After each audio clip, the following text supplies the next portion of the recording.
नमस्कार बंधु माने मो चैनल को आपण माननको बहुत बहुत स्वागत।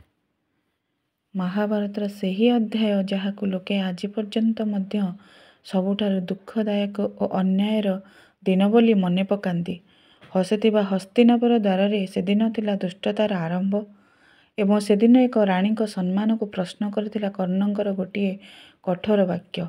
किंतु एहा पूर्वरु आमे जानिबाकु पड़िबो जे काहेकि एही सभा बसिथिला, किपरि युधिष्ठिर सबुकिछि हारिले एवं केमिति दिया जाइथिबा द्रौपदी सभार टाणी आनिबार अन्याय आदेश। आसंतु आमे एहार पूरा कथा शुणिबा। दुर्योधनंकर ईर्षा अन्यायर आरंभ। अरण्यवास शेष करी पांडव माने फेरिथिले। तांको सहित आसिले द्रौपदी, सुंदर साहसी और गृहलक्ष्मीर प्रतीक। पांडव मानकर प्रतिशय और लोकप्रियता देखि दुर्योधनक मनरे ईर्षा जन्म नेइथिला। से शकुनी को कहिले एमानंकु नष्ट करिबाकु पड़िबो। शकुनी हसिथिले और से बहुत चतुर थिले। शक्ति रे हराई पारिबोनी, चतुरतार सह हराइबाकु पड़िबो। एथिपाई खेलागला एक मायावी खेल। शकुनीर चाल आरंभ होइतिला। शकुनी थिले चतुर, मनरे द्वेष भरा। से चाहुथिले पांडव मान न रुहंतु, कारण सेमाने दुर्योधनଙ୍କ ठारू अधिक शक्तिशाली थे। से दुर्योधन को आगरू कहिथिले शक्ति रे पांडव मानंकु हराई पारिबु नाही, चतुरतार सहित सेमानंकु हराइबाकु पड़िबो। एथिपाई से युधिष्ठिरंकर दुर्बलता जुआकु धरिथिले। युधिष्ठिरंकर आदर और दायित्वर फल रे सभा को जिबा। युधिष्ठिर जानिथिले जे जुआ खेलिबा भूल, किंतु एक क्षत्रिय नियम रछि राजा निमंत्रण देले नाकार करि परिबे नाही। शकुनी विनाशकारी योजना आरंभ कले। दुर्योधन धृतराष्ट्र मध्य एहाकु स्वीकृति देइथिले। युधिष्ठिरंक दुर्बलता दिला जुआ त्याग करि परिबेनी। युधिष्ठिर धर्मपरायण थिले, किंतु तांकर गोटिए दुर्बलता थिला जुआ। तांको निमंत्रण देले हस्तिनापुर नाकार कले कि लोके कहिबे धर्मराजा भयरे पछुआ हेले। एही लज्जारे से धाइले, सभारे बसिले।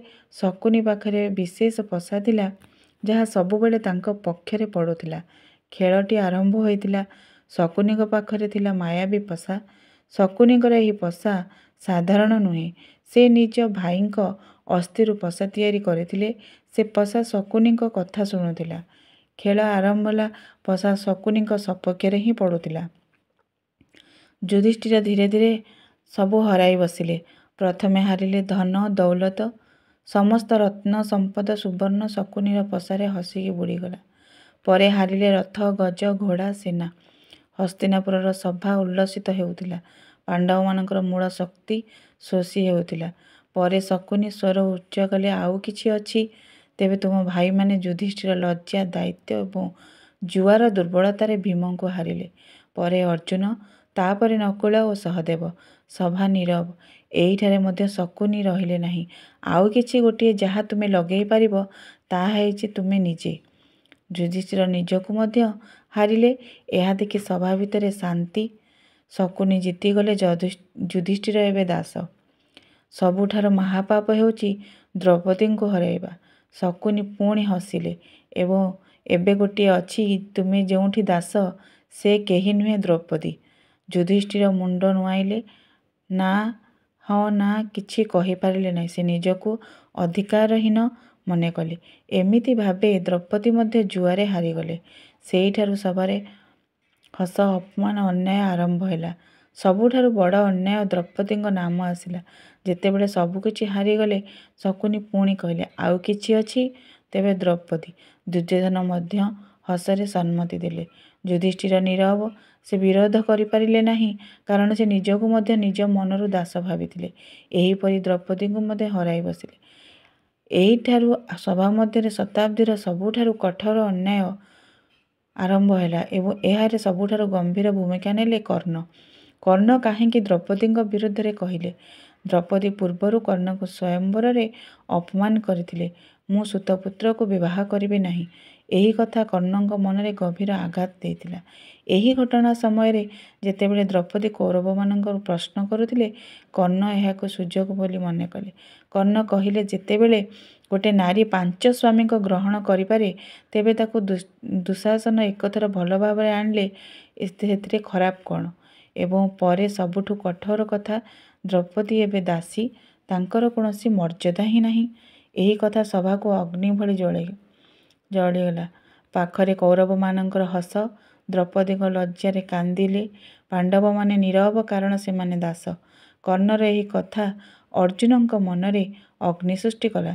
ଅର୍ଜୁନ ନୀରବ ରହିଥିଲେ, କିନ୍ତୁ ମନରୁ ପ୍ରତିଜ୍ଞା କଲେ, କର୍ଣ୍ଣ, ତୁମର ଏହି ଅପମାନର ଦଣ୍ଡ କୁରୁକ୍ଷେତ୍ରରେ ଦେବି। ଏହି ସମୟରୁ ଦୁଃସମ୍ପର୍କ ତୀବ୍ରତର ହେଲା। ଏହି ଘଟଣା ମହାଭାରତ ଯୁଦ୍ଧର ସବୁଠାରୁ ବଡ଼ କାରଣମାନଙ୍କ ମଧ୍ୟରୁ ଗୋଟିଏ। ଏହିଠାରୁ ଆରମ୍ଭ ହେଲା କର୍ଣ୍ଣ ଓ ଅର୍ଜୁନଙ୍କ ମହାଯୁଦ୍ଧର ମୁଖ୍ୟ କାରଣ। ସଭାର ସେହି ଦିନ କେବଳ ପାଣ୍ଡବମାନଙ୍କର ପରାଜୟ ହୋଇନଥିଲା, ମର୍ଯ୍ୟାଦା, ନ୍ୟାୟ, ଧର୍ମ ସବୁକିଛି ଚୁରମାର ହୋଇଯାଇଥିଲା। ଦ୍ରୌପଦୀଙ୍କ ଅପମାନ, କର୍ଣ୍ଣଙ୍କର କଠୋର କଥା ଓ ଅର୍ଜୁନଙ୍କ ପ୍ରତିଜ୍ଞା, ଏହିସବୁ କଥା ଆଗାମୀ ଦିନରେ ଇତିହାସର ସବୁଠାରୁ ବଡ଼ ଯୁଦ୍ଧକୁ ଆମନ୍ତ୍ରଣ ଦେଲା। ଆପଣମାନେ ଦେଖିଲେ ଏକ ଭୁଲ ନିଷ୍ପତ୍ତି କିପରି ସମଗ୍ର ରାଜବଂଶର ଭାଗ୍ୟକୁ ପରିବର୍ତ୍ତନ କରିଦେଲା।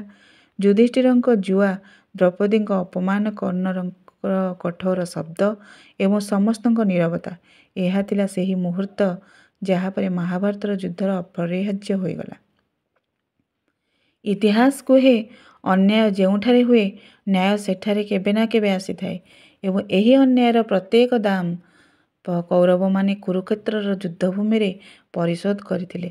ଯଦି ଆପଣମାନେ ଏହି ଭିଡ଼ିଓକୁ ଭଲ ପାଆନ୍ତି, ତାହେଲେ ଦୟାକରି ମୋ ଚ୍ୟାନେଲକୁ ଲାଇକ୍, ସେୟାର ଆଣ୍ଡ ସବସ୍କ୍ରାଇବ୍ କରନ୍ତୁ। ଆପଣଙ୍କର ଛୋଟ ଏକ କ୍ଲିକ୍ ମୋତେ ନୂଆ ନୂଆ ମାଇଥୋଲୋଜିକାଲି କଥା ଆପଣଙ୍କ ପ୍ରସ୍ତୁତ କରିବା ପାଇଁ ବହୁତ